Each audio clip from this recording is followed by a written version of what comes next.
Okay, so we got an optimization problem here. It's got an 8-foot wall right here that stands 27 feet from this building, and we want to find the shortest straight beam that will reach from the side of the building to the ground outside the wall.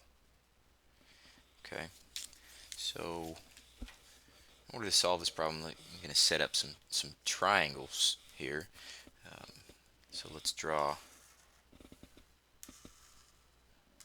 our triangle, which represents a situation. We're going to call this top whole length here, the length of the beam, L.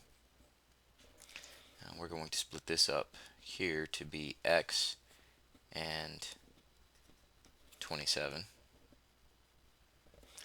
And of course you've got this length right here, which is 8. Okay, so in order to solve this, first we need to figure out some lengths. First of all, this length right here, this one, you use Pythagorean theorem to figure that out, and it will be x squared plus 8 squared, and take the square root. So it's the square root of x squared plus 64. Okay, and then we're going to use similar triangles to solve this thing for L. So we get the whole length of the top, L, over x plus 27. That's the bigger triangle. Is similar to this length, square root of x squared plus 64 over x. Okay, and if we solve that quickly for L, we'll get L is equal to x plus 27 square root x squared plus 64. I'm going to put this part over x.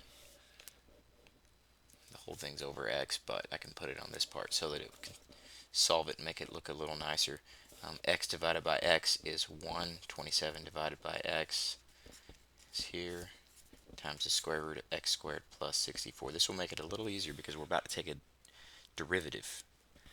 Okay, so we go ahead and take that derivative. First root of the second, second root of the first, that's product rule. So the first root of the second is 1 plus 27 over x. Derivative of the second is 1/2.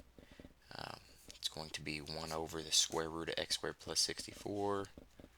And then product rule says we need a 2x there. Okay, I did that a little quickly, but hopefully we've practiced product rule enough by now. Okay, that's first root of the second plus the second derivative of the first. So the second is square root of x squared plus 64. Derivative of the first, the one goes away. 27 over x becomes negative 27 over x squared. Okay, clean this up. Cancel that right there. So we get 1 plus 27 over x times x.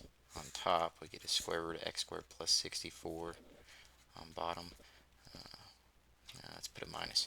Minus 27 square root of x squared plus 64 over x squared. Okay, let's multiply by each one of these so that we'll get a common denominator. Well, first let's clean up this one. We distribute here and here, so that will give us x plus 27 over square root of x squared plus 64 minus 27 square root x squared plus 64 over x squared. Okay, now we'll do a common denominator on that. Okay, so this one will get multiplied by x squared on top and bottom. This one will get multiplied by the square root of x squared plus 64 on top and bottom.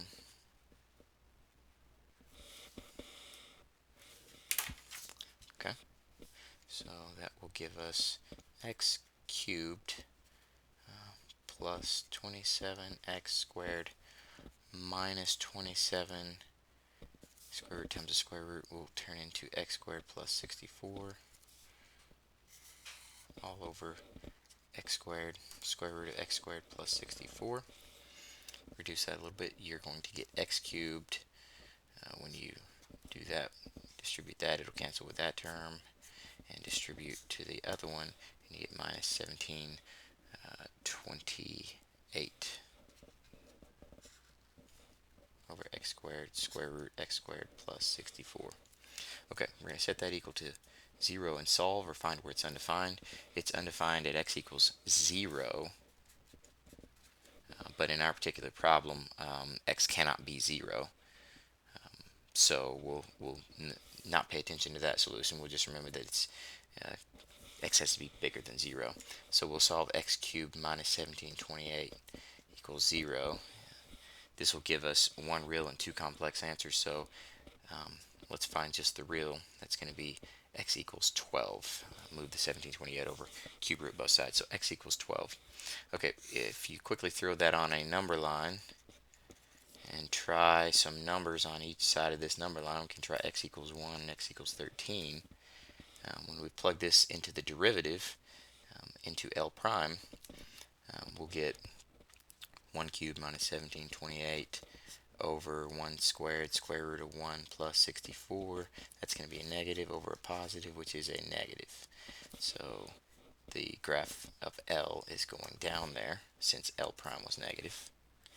And then plug in the 13. 13 squared square root 13 squared plus 64. Top is positive, bottom's positive. So it's positive, and that means it's going up, so it means this is a minimum, which is what we're trying to find, the minimum length.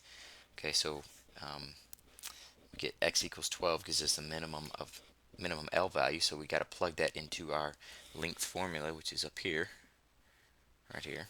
Okay, so I'll plug it in. I get L is equal to 1 plus 27 over 12. And then I get square root of 12 squared plus 64. Okay. If you plug that into your calculator, you'll get 46.87, and that is the minimum value that the beam can be.